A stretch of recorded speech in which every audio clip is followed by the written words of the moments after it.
than 20 MPs signed an amendment to the government's health and care bill on Monday.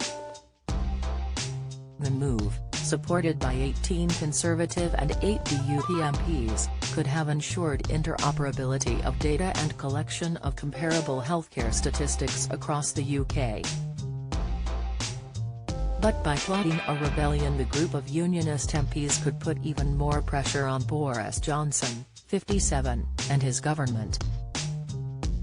The Prime Minister is currently facing down growing opposition from both inside and outside his party. Reports suggest up to a dozen MPs have already submitted letters of no confidence against Mr Johnson's leadership to the chair of the 1922 committee. Support for the Johnson-led Conservative Party has also dipped in the opinion polls following allegations of Tory sleaze and the ongoing Channel crossing crisis. Recent opinion polls put Mr Johnson's Tories neck and neck with Sir Keir Starmer's Labour Party. Boris writes to Macron calling for joint patrols on French beaches to curb migrants' express. Co.uk has been told private negotiations between Unionist MPs and the government led to a division on the amendment being avoided.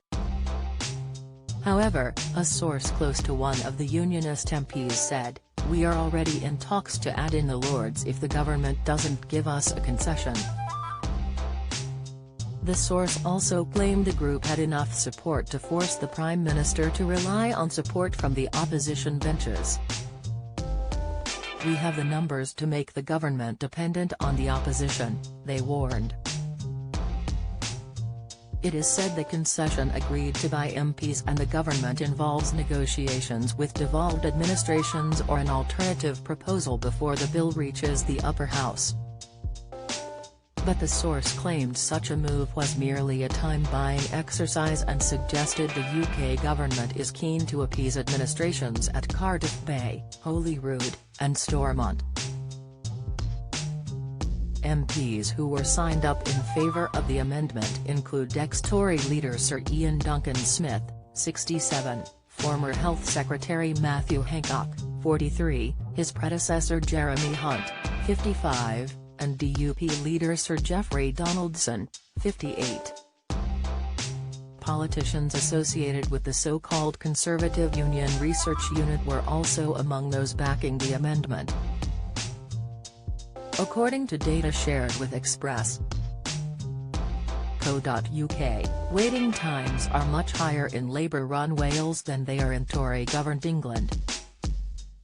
In June 2021, almost 1 in 5 Welsh residents were on an NHS waiting list, with around 1 in 10 of which waiting for 6 months or more. In comparison, the number of English residents on NHS waiting lists in the same months was less than 1 in 10. The figure rose on either side of the River Severn in August, with 21.5% of Welsh residents and 11.9% of those in England on waiting lists. Data from Scotland for August remains unavailable. The difference in waiting times between Wales and England comes despite Wales spending more per head on the NHS.